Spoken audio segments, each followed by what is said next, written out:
सोचो, आप सोकर उठो और आपको पानी की तेज आवाज सुनाई दे, लेकिन वो बारिश नहीं है, बल्कि समुद्र की एक बहुत बड़ी दीवार है जो जमीन की तरफ तेजी से बढ़ रही है। सुनामी की असलियत यही है और ये बहुत डरावनी होती है। पर सुनामी आखिर होती क्या है और ये बिना किसी वार्निंग के कैसे आ जाती है? चलो, मैं तुम्हें बताता हूं। सुनामी शब्द जापान से आया है। सु का मतलब है हार्बर और नामी का मतलब है लहर। पर इसके नाम पर मत जाना। सुनामीस नेचर की सबसे खतरनाक लहरें होती हैं, जो समुंदर में बहुत नीचे तब पैदा होती हैं जब जमीन की परत अचानक खिसकती है। आमतौर पर किसी बड़े भूकंप या कभी कभी ज्वालामुखी फटने से। इन हलचलों से बहुत सारा समुद्री पानी अपनी जगह से हट जाता है, जिससे बहुत बड़ी लहरें चुपचाप जेट की स्पीड से समुंदर पार करती हैं। हम बात कर रहे हैं 800 किलोमीटर प्रति घंटे तक की स्पीड की। ज्यादातर अंडर वाटर भूकंप से सुनामी नहीं आती, पर जब आती है तो ऐसा इसलिए होता है क्योंकि समुद्र का तल इतनी जोर से ऊपर या नीचे होता है कि वो पानी के एक बड़े कॉलम को ऊपर धकेलता है। यही ट्रिगर है।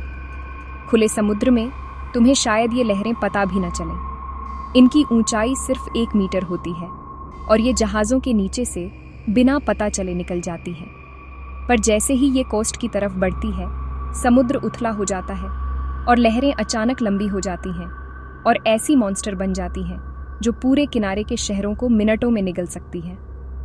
इंडिया ने इस डर को खुद महसूस किया है।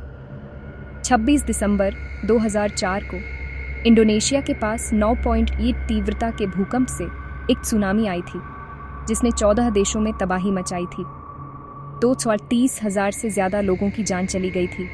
सिर्फ इंडिया में ही 10,000 से ज्यादा लोग मरे थे और पूरे के पूरे गांव मिनटों में पानी में समा गए थे। तो अब हम खुद को कैसे बचाएं? अर्ली वार्निंग सिस्टम ही इसका हल है। साइंस ने हमें सुनामी वार्निंग सेंटर दिए हैं, जो लगातार समुद्र के प्रेशर और भूकंप की एक्टिविटी पर नजर रखते हैं। जब उन्हें किसी सुनामी का पता चलता है तो वे अलार्म बजाते हैं, जिससे कोस्टल कम्युनिटीज को इवैक्यूएट करने के लिए कीमती मिनट मिल जाते हैं। इंडिया में रेगुलर ड्रिल्स, अलर्ट सायरन और कम्युनिटी ट्रेनिंग से लोगों की जान बचाने में मदद मिल रही है अगर आपदा फिर कभी आती है। कुछ सुनामी फैक्ट्स तुम्हें हैरान कर देंगे। क्या तुम्हें पता है कि अब तक की सबसे ऊंची सुनामी अलास्का में 1968 में रिकॉर्ड की गई थी?